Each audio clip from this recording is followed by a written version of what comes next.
Sa atong tubag sa Salmo, gibutang dinhi, O Dios, magdaig unta kanimo ang tanang mga nasod. Ganahan mo aning klasiha sa pangandoy. Kamurong tanan dinhi, kitarong tanan dinhi, nagdaig tas Ginoo. Maayo. Narabay panahon nga magmahay tas Ginoo. No? Wa pa mo kasuway ana nga imbis magdaig kas Ginoo, nagmahay na noong kas Ginoo. Napagi grabe, masuko pagyus Ginoo. Maingon pagyud, ngano man Lord, kuhaan na lang ko. Nana, mga nana. Kuyaw kay ning kuana, O Dios, magdaig unta kanimo ang tanang mga nasod. Kaning pasabot aning tanang mga nasod, ang tanan yung katawhan. Dili lang ang nasod, pero ang katawhan yun, tanang katawhan.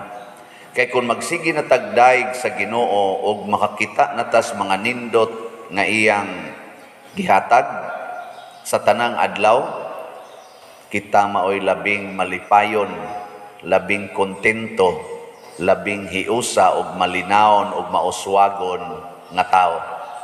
Kanabitang wala na kay pagmahay sa Ginoo. Magtan-aw bitaw ta ni Maria, ato maning gipasidonggan karon, Flores de Mayo.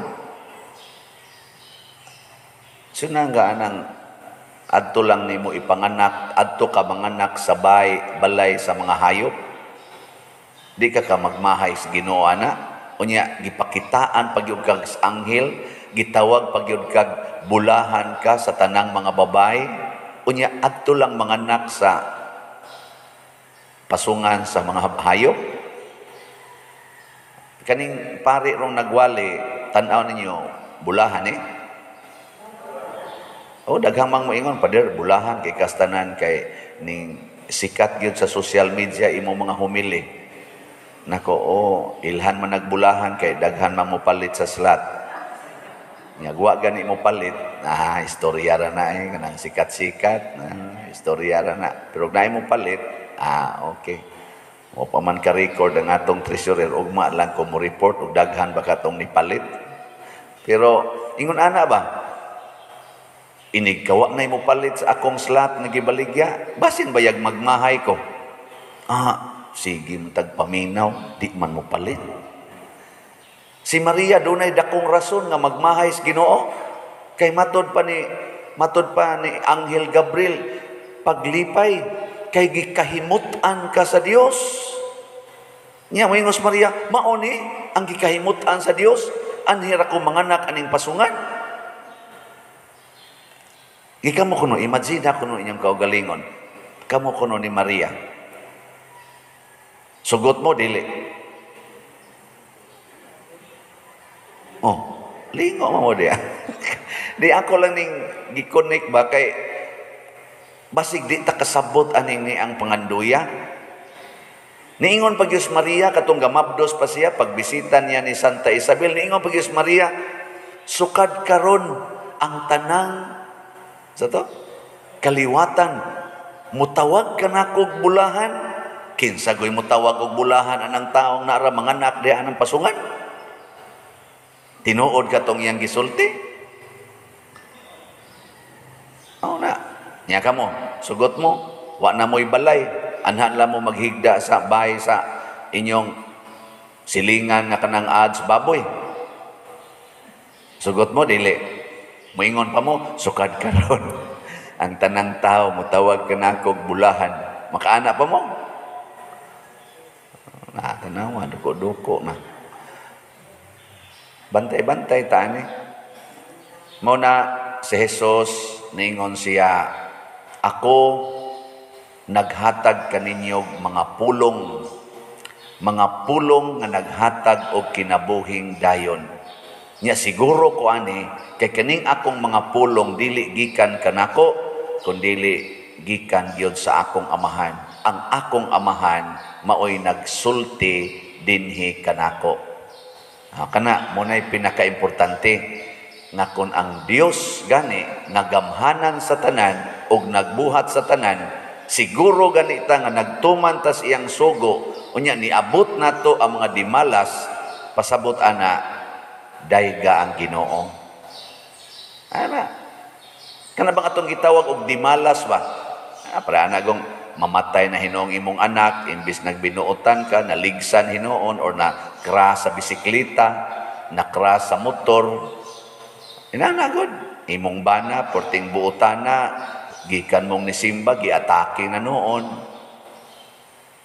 Saman, daygo na nimong ginawa na. Gikan ka mong nisimba. Niya pag-abot sa inyo, giatake. Na half body paralyzed. Nya samtang mag-atiman kas imong bana nga ang katunga sa lawas dili malihok, magdaig kas Ginoo o magsigigmahay. Wa man ta mi magpakasa, Lord, nagbinuotan man unta mi. Nya taud-tauran iabot sang imong anak, ma, gikulata ko sa atong silingan. Gipasanginlan kong nangawat. Nawa ra ba jud ko nangawat, nya gikulata kong maayo, tanawa ma, nagisi na ning akong naong. Ana, moingon ka, magdaig unta kanimo Ginoo. Ang tanang mga nasod, mo ana pa ka? Uy.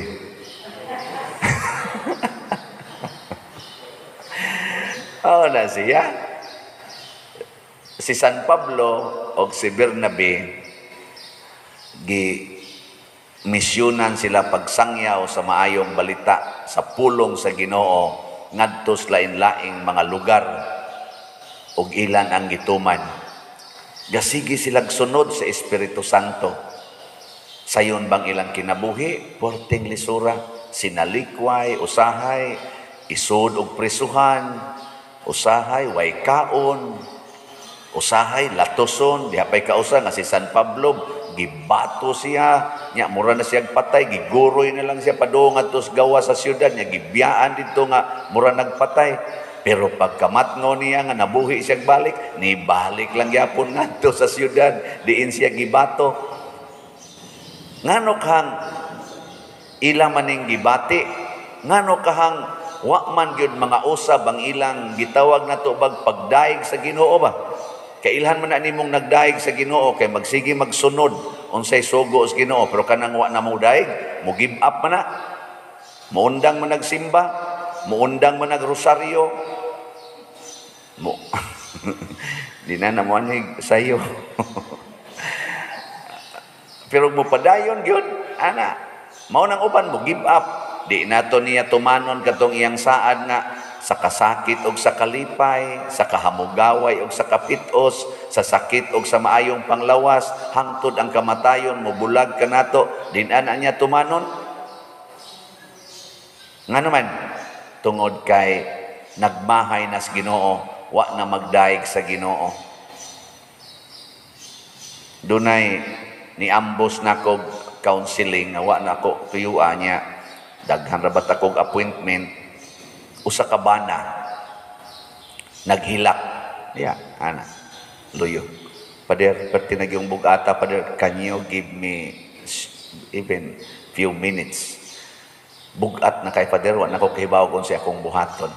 Ako na lang sang yatiman, batanon nga kuan bana. Iyang gisulti nako nga pertigyo nilang awayas iyang asawa niya. Ang iyarong asawa ni file niyang daghan kay mga kaso tungod kay gikuha niyang iyang anak, gilikay niya siyang asawa kay wa na sad siya kauyon, labi na nga nasakpan niya nga naa say lain nga kabit ang iyang asawa. Ambot na uso naman ni ron mga asawa na may kusog mga bit, ang bana na may naghilak. Kanang nakuan jud ko ani na pasold ko ani karong panahon na. Hilak taon siya maayo. Iyang gikuha ang iyang anak didto niya. Isip sad baw sa iyang asawa, nga nawa na ditong anak silang balay, pailan siya daghan kay kaso. Hastang iyang ginikana na stress na pod, hasta sad siya na stress. Ana, dili kay sila ingon nga uyamot nga pagkapamilya, sa sila kaya-kaya jutay, pero porti na gyud niyang hilaka karon. Ya samtang ga istorya mi, siya unsa may akong buhaton, Pader, wa na ko kahibaw unsay sunod lakang akong buhaton. Akong pangutana, gikasal ba usa mo sa imong asawa? Una mo nagtipon? Siya pader sa tinud-anay, kanang nagsige na mi og kanang murag tipon-tipon sod sa 8 ka tuig nya nakapanganak mi aning tuiga nya pag ika-8 ka tuig una pa mi nagpakasal nya mga 3 pa lang mi katuig gikan mi gikasal nya mao na ni ang nahitabo karon ana nya ako di siyang giingnan duha ra ka buka na imong paagi unsa man ari kas tawhanon nga paagi o Diyos nun nga paagi. Siya pader gihurot na nako gamit ang akong nahibaw-an nga tawhanong paagi. Gusto ko Diyos nun. Ana siya? Nako, sayong lakay na og Diyos nun. Pero lisod na kung tawhanon kay mo file man sa kagkaso niya. Imo man sa siyang file ang kaso, di magsige na mong hearing. Gasto pag yung kaistanan. Ana, ari lang kas Diyos nun, sa kada pader, ganahan ko anang Diyos nun. Nako, ang una ni mong buhaton, mangayo kag pasaylos imong asawa. Siya ko nang gibuhat pader. Nako, kuwang to. Mangayo kag pasaylo, o niya, mubalik ang ato niya. Basig patyo niya ko pader. Nako, kana mo'y nindot. Mauna na ang Diyos nun, magpakamatay ka para sa imong gihigugma. Siya unfair sa na pader. Nako ato na, tanawa, ang imong kuan.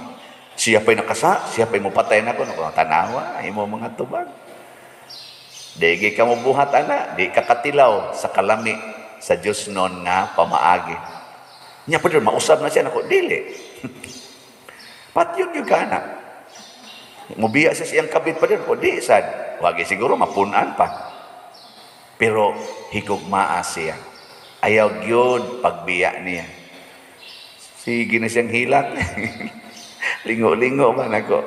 Kanitiwasan ko ginirong tawhana. Wa bitaw ko'y asawa. Bahala ka diyan. Asawa-asawa man ka diyan. Ikaw naman ko nisulti. Ug ako sa tingali. Ug ako'y maingon ana. Akong madre, nguyab. Di, magkanang. Wa man ko'y asawa. Tingali. Di isan sayon. Ambot ni Labrador ni mga buutan man. Loloy pananglitan. Sa brado, kira ni mo. Brad loloy ganin suway o niya patay yung asawa. Dili sa'yo no. Pero sa dihang sige siyang hilak, mao ginay pamaagis Ginoo. Pader nako, mao man na ang gugma. Tagaay ko no kog basihanan pader. Nga doon ako'y nindot nga rason nga ako nang buhaton. Nako, gikasal naman mo no. Oh, unsa man inyong gipanaad sa kasal, di ba? Sa kasakit o sa kalipay, sa kahamugaway og sa kapitos, sa sakit og sa maayong panglawas, hangtod ang kamatayon mubulag kaninyo. Nako, nakapanaad ka na? Yes, brother, panaad ko na. O, mao na ni ron. Mao na ni. Gamitan na ni siya. Nya lipay kay Ginoo na. Nya kun ang Ginoo ra bay malipay no, mosunod kaniya, iya sa kang lipayon. Pasta niyang lipaya ana. Siya pader na hawas ang tanan akong gibati nga kabugat. Lipay na jud kay siya. Ambot ron buhi pa ba to? Ako siyang ingon, balik ka ito yung mga asawa. Og tamparoson ka, sugot, og mangabit siya. Sige, dawata. Higugma, hasta iyang kabit. Kay mauna ang kasakit og kalipay. Siya unyag din ay siya mobalik na ako. Huwata nga mobalik. Ayaw yung pangitag laing babay. Bisan pag naay murag buutan kay dool-dool nimo, be faithful to your unfaithful wife. Siya ako nang buhaton pa din. Ambot, gibuhat ba ito? Namsan mo balik.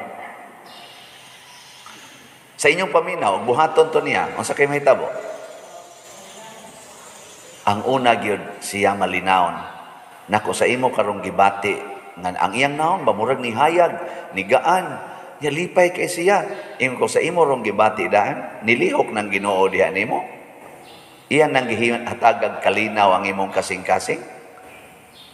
Kana bang mudawat kas mga bati tungod kay ang Ginoo nakakita ni ana og mahiusa ka anas Ginoo, basta mawa na ng imong gibati. Mao na sila San Pablo. Nawa ang ilang gibati nga kahadlok, kabalaka, hadlok sa kamatayon. Ana, daghan kay ingon ana. Pero muna iampo nato, labi na gyud kita kamaotang mudawat og kasakit, nya daygo nato ang Ginoo sa atong kasakit, sundo nato ang iyang mga pulong taliwa sa atong kasakit, ug mauna na ang gitawag og kaluwasan. Luwason ta sa Ginoo gikan ni anang maong kasakit, hatagan niya kalipay, hatagan niya og transformation ang atong kinabuhi, ug mauna na ang gitawag og salvation, dili damnation. Mauna ato nang niampo ug ato sang tagamtamon ang kaayo sa Ginoo, makatampo unta ta sa pag-ingon, o Dios, magdaig unta kanimo ang tanang mga nasod sama sa akong gibati karon. Manindog ta.